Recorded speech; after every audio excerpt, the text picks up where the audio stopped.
When I told you all that southern Nigeria have a bigger battle to fight, you think I'm joking. Now, I'd like you all to watch this video. Please pay attention to all the details. Normally, I'm not supposed to react to social media trash by scallywags like this one. I think Renzi is a criminal, a killer. The history is there. I read books by northerners who are the victims of massacre in the East, which is not being talked about. Northerners, of course, were massacred in the East. It has been exposed. They killed thousands of northerners, yes. And right after the war, they did not release a single northerner as a prisoner of war. They killed all of them and ate half of them. We have full report on that. There are evidence there. Renzi was part and parcel of the 15th January coup. You don't have story. You are only peddling rumors full of hate, mixed with hate, sentiment, emotions, to stir it up against other people. Ancestor Awolo is a thief. The records are there. Took over Lagos. It was not your land. We need the Aworis, the Ekos, were the real indigenous of Lagos. In fact, the first traditional leader in Lagos during the colonial era, not before. Before they were Benins. But during the colonial era, they were Hausas.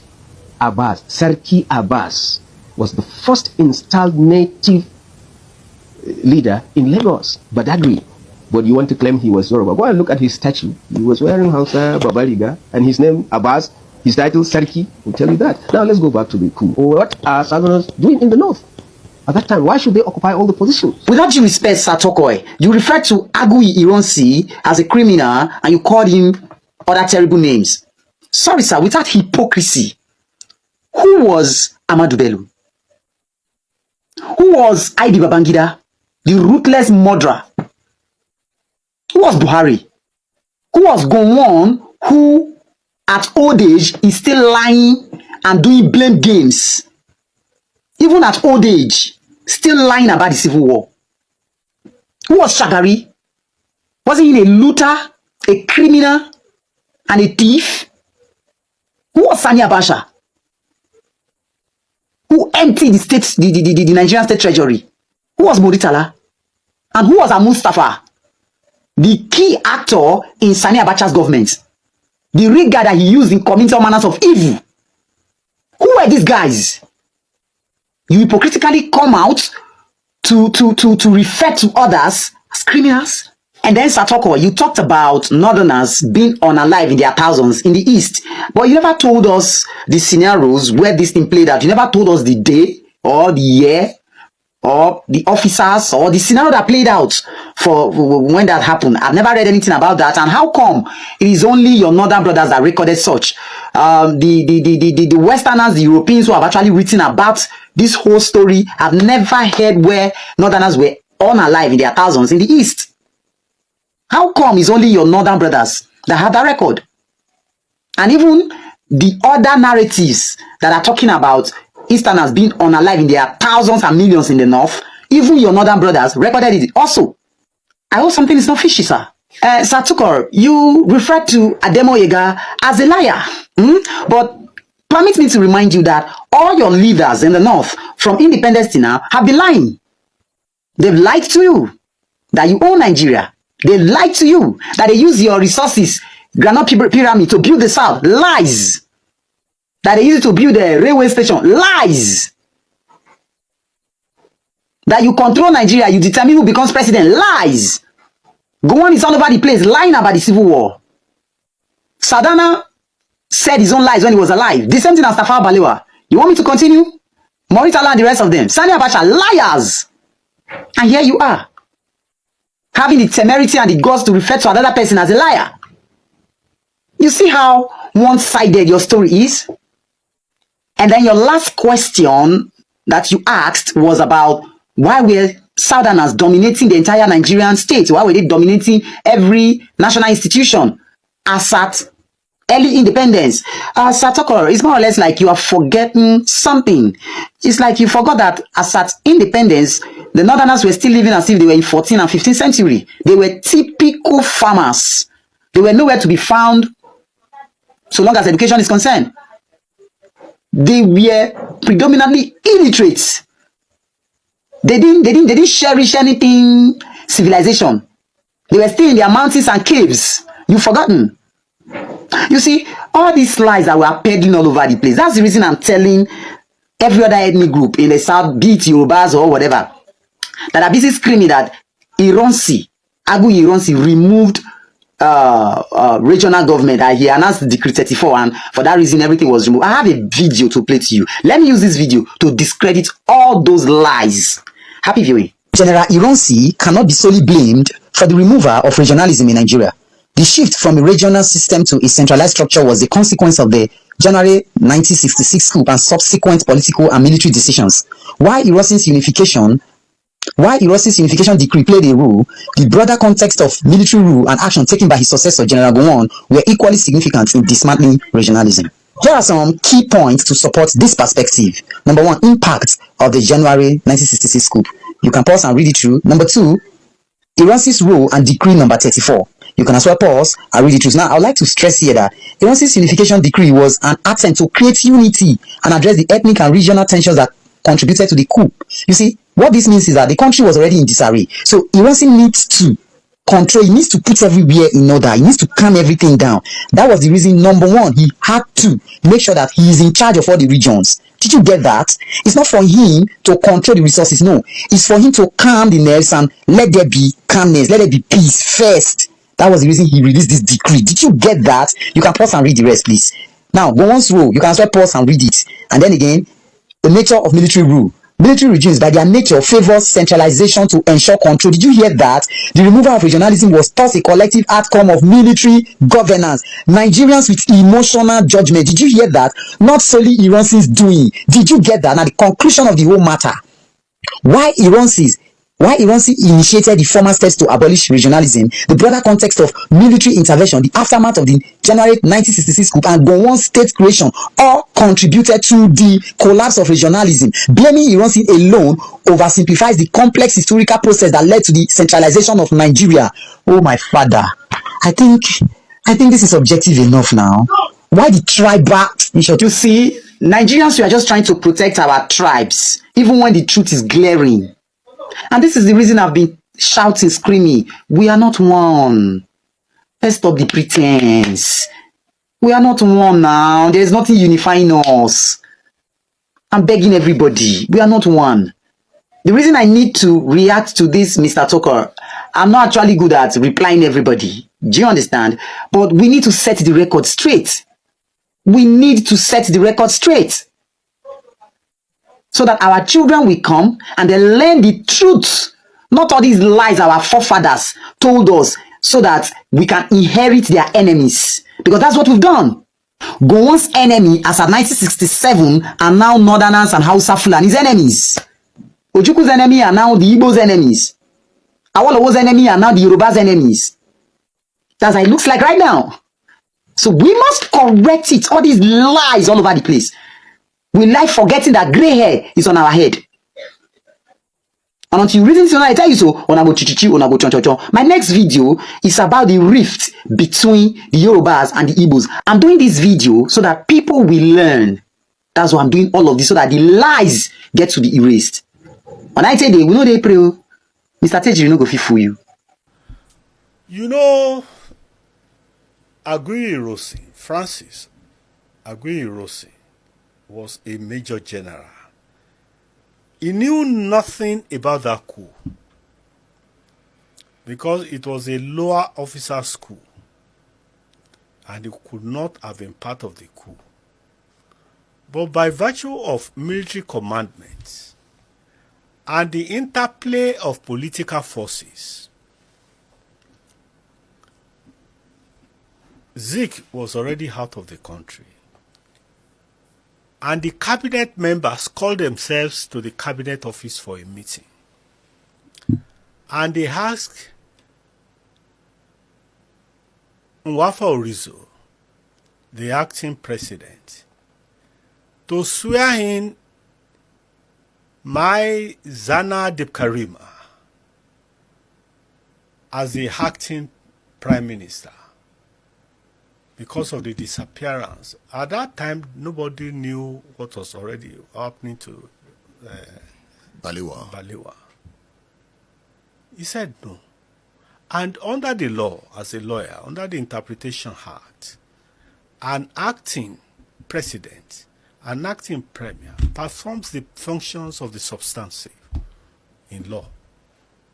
So if you had sworn in Deb Karima will be the de facto prime minister, whilst we are looking for. He did not, Nwafo Orizo did not listen to his cabinet, to the cabinet members. Francis Fajuyi, Major General, now sent for all the cabinet members for a meeting of all the cabinet members at the cabinet office and asked them to voluntarily surrender power. I had already discussed power to him, that I had already discussed with Nwafo Orizo. Nwafo Orizo, an Igbo man, Francis Fajuyi, an Igbo man, both wrote speeches, one surrendering power, one receiving power. And that was the end of the First Republic. Before they now knew that this one had been killed and all sorts of things like that. So, Ironsi was a beneficiary of a struggle he was never part of.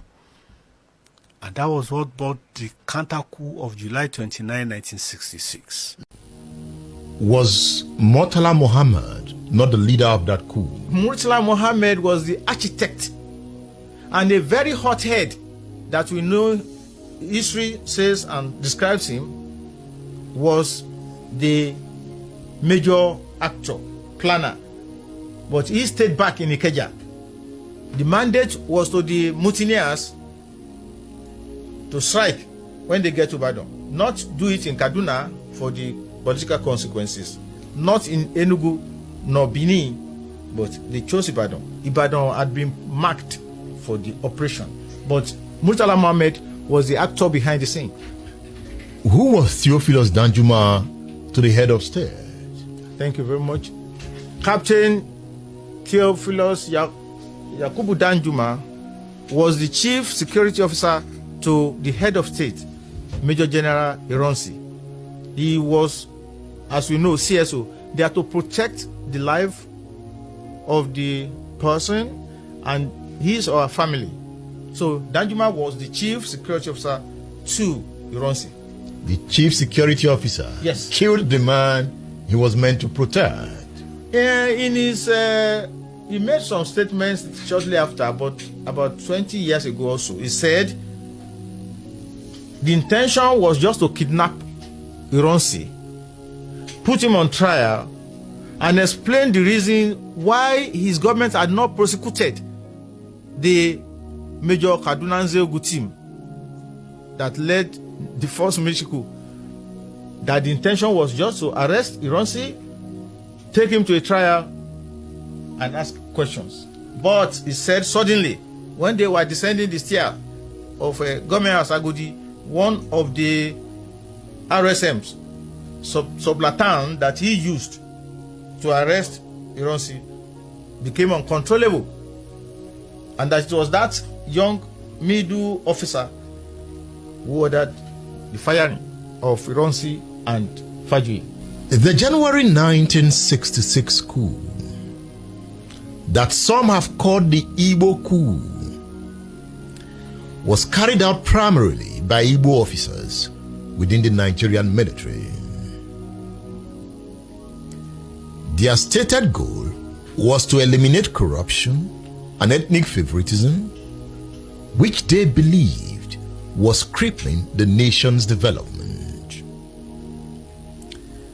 The coup resulted in the deaths of prominent political leaders, including the Prime Minister, Sir Abubakar Tafawa Balewa, Premier of the Northern Region, Ahmadu Bello, and Premier of the Western Region, Samuel Ladoke Akintola. Major General Fajuyi Ironsi, an Igbo officer, emerged as the head of the military government after the January 1966 coup. Let me make the point here. The officers that carried out the coup did not emerge as the leader of the country. Fajuyi Ironsi at that time was the head of the army.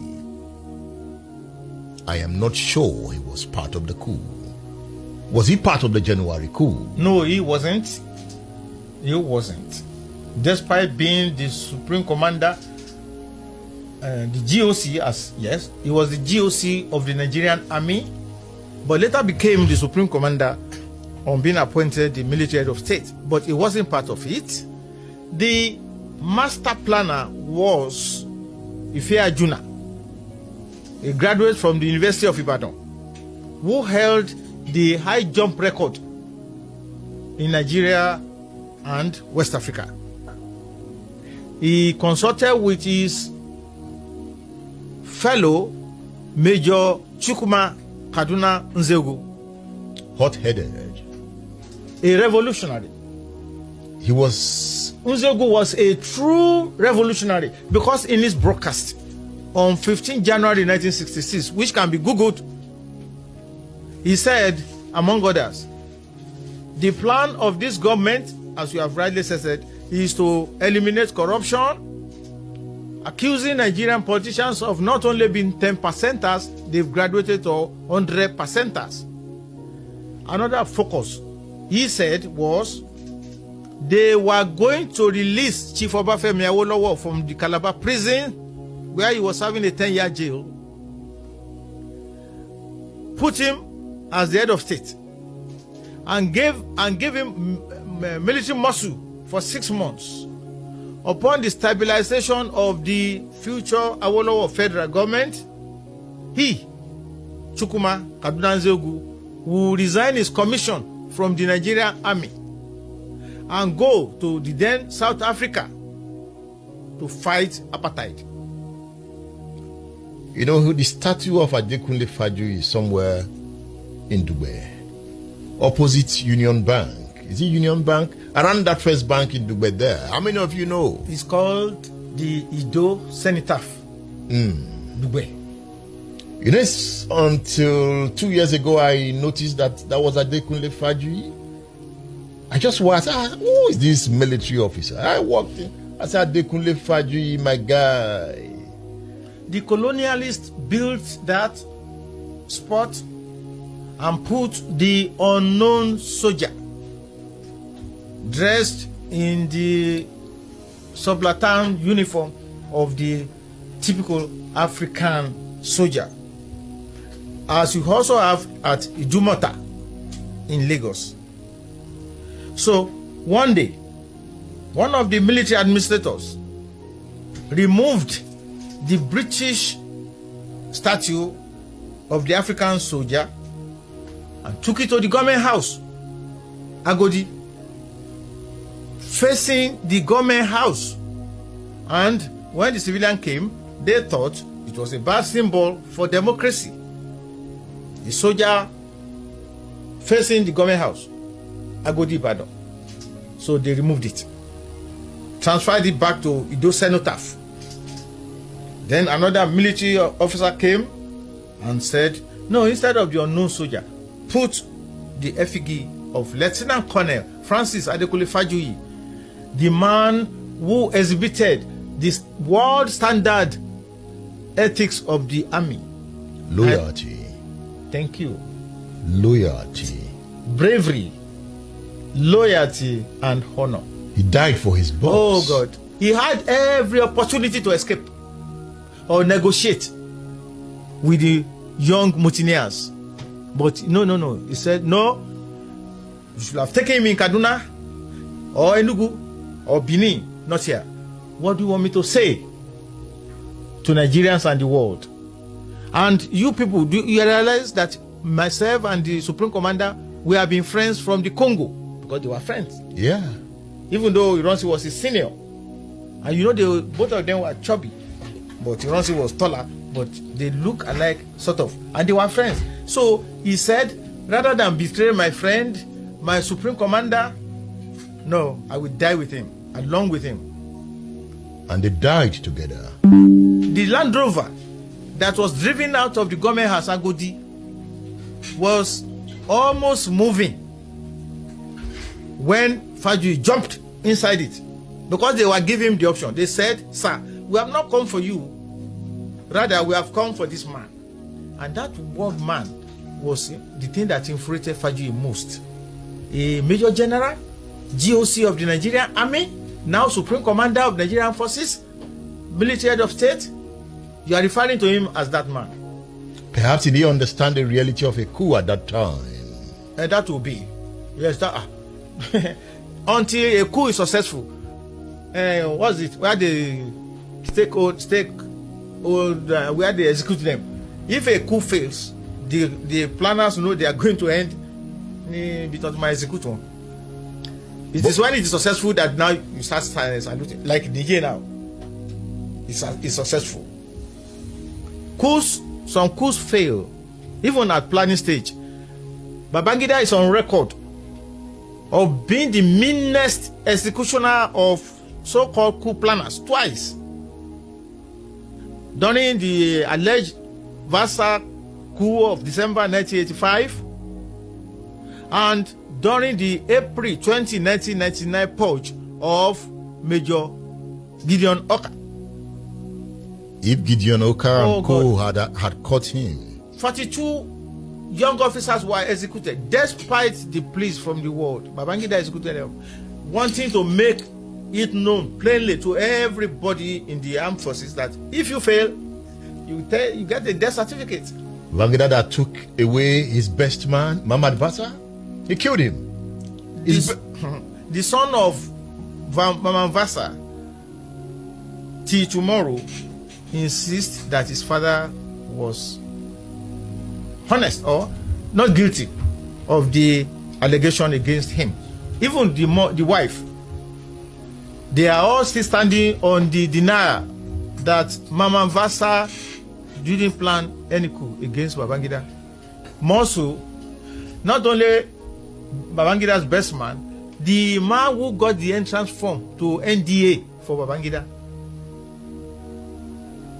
So you have to beware of friends. There are many lessons to learn. Beware of that man, your so-called closest friend.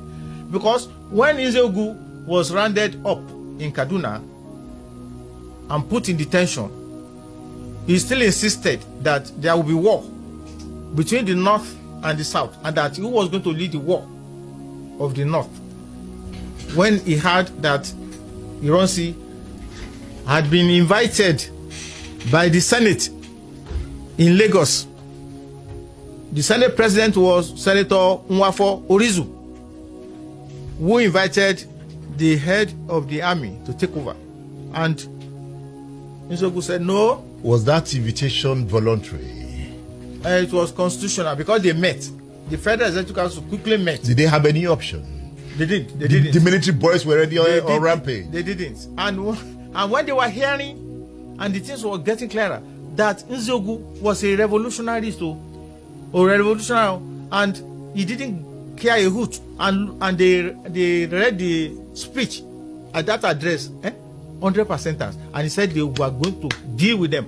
They quickly assembled and said, please, head of the army, come and take over. You could see the way he took Ahmadu Bello out. Oh. That was, something I don't want to read about it. Nzeogwu was a favorite of Sir Ahmadu Bello, because not only was Nzeogwu born in Kaduna and given the middle name of Kaduna, Chukwuma Kaduna Nzeogwu, he was the typical Hausa man. Language, character, fashion, and all. There is a picture of Sir Ahmadu Bello hugging Cadet Nzeogwu. But why was Nzeogwu so hard on him? Because when they planned the coup, I had the opportunity of interviewing late Major Ademoyega, 1981, 42 years ago, on my program, Speak Out, at the NTA Ibadan. It's just like yours, current affairs program, 30 minutes. And that was the first time Major Ademoyega will come out in public. because the radical University of Ife lecturers and students had invited him to deliver a lecture. That's where I caught him. And the recording was done in the residence of Dr. Yemi Ogunbiyi, who was then a lecturer in Ife. I remember what I went through. Twice the recording was stopped by the radical lecturers. They said, look, you are an agent of the Shagari government. They stopped the interview twice because I asked the question, sir, that's Major Adimoiga, why was there no northerner in your team that carried out the first coup? He answered. I think the radicals, when I asked another question, they said, no, stop this recording. Get out from here. Agent of Shagari government. Why are you asking him? But level-headed Major Adimoiga, he said, please, let him ask me any question. I will answer him. He's doing his job. Let him ask the question the public probably wanted him to ask. Good day to our viewers all over the world and welcome back to Local Journal. You see, we all have history, but trying to distort history to favor your own people, to favor your own tribe, is also trying to create another problem for the nation. Nigeria is already struggling for unity, and as you can see today, we are divided across so many lines. And if we are very conscious of the fact that we are divided across so many lines, and so many Nigerians want out, creating a false narrative just to suit your own people is just like adding flame to the fire. The North has always felt like their own Nigeria. They have always harbored this hate towards other regions, and they have subconsciously paraded this narrative that without them there is no Nigeria, and that without them supporting any idea or any agenda there is no way it can stand in Nigeria. But before we move further, I would like to remind these northern entitled leaders that they are nothing without the Middle Belt. All this pride and the shoulder that the North is raising today is actually because of the Middle Belt. They should come down from their high horse and admit the fact that without the Middle Belt and other parts of Nigeria, they are nobody. In as much as I wouldn't want to talk about the founding fathers, I would like to state that the genesis of our problem comes from them, even though the British are responsible for a bulk of it. These founding fathers played a key role in causing the problem we are witnessing today. But coming here to demonize Awolowo, demonize Azikiwe while you promote and hail Sir Ahmadu Bello and Tafawa Balewa is something that will never accept. This false rhetorics and narrative of saying that a whole lot of northerners were unalive in the east as a justification to the unaliving and the massacre of the Igbos in the north is a weak defensive mechanism. The north has ruled most between the two regions, and most of the northern leaders that has ruled us has nothing to write home about. They were ruthless, corrupt and tribal as well. So trying to demonize Agu Ironsin while you praise Moritala and Gowon is one of the highest cases of hypocrisy and insincerity. And even later, Ahmadu Bello admitted this while he was making a derogatory comment against the Igbos. So I'll play the video clip where later Ahmadu Bello was making a comment against the Igbos. But before then, if today is your first time to visit our channel, please kindly like, share and subscribe to our channel. One thing I've noticed, Premier, while I've been here, is that Northerners seem to have, I might almost call it, obsession about the Igbos. Could you perhaps explain that to me? Well, the Igbos are more or less the type of people whose desire is mainly to dominate everybody. If they go to a village, to a town, they want to monopolize everything in that area. If you put them in a labor camp as a laborer, within a year they will try to emerge as headman of that camp, and so on. Well, in the past, our people were not alive to their responsibilities, because you can see from our northernization policy that in 1952, when I came here, there weren't 10 northerners in our civil service here. Then I tried to have it northernized, and now all important posts are being held by northerners. Is this policy of filling all key posts in the north solely with northerners and not with other Nigerians a temporary or a permanent one? In actual fact, what it is a northerner first. If you can't get a northerner, then we take an expatriate like yourself on contract. If we can't, then we can employ another Nigerian, but on contract too. This is going to be permanent, I should say, as far as I can foresee, because it will be rather dangerous to see the number of boys who are now turning from all our learning institutions coming out with having no work to do. I'm sure whichever government of the day might be, it will feel rather embarrassed, and it might even lead to bloodshed. Doesn't this damage the idea, sir, of all people in all regions in Nigeria being fellow citizens of one country? Well, it might, but you are, I mean, new to our region, but how many northerners are employed in the east or in the west? The answer is no. And if there are, there may be 10 laborers employed only in the two regions.